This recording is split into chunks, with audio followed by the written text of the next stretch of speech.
vir my, baie bemarkers sê, ja, jy kan geld maak tussen jou familie, tussen jou geliefdes, maar min verduidelik regtig hoe.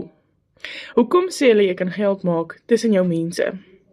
Omrede jy 'n website het en op daardie website verkoop jy items met $1 price tag.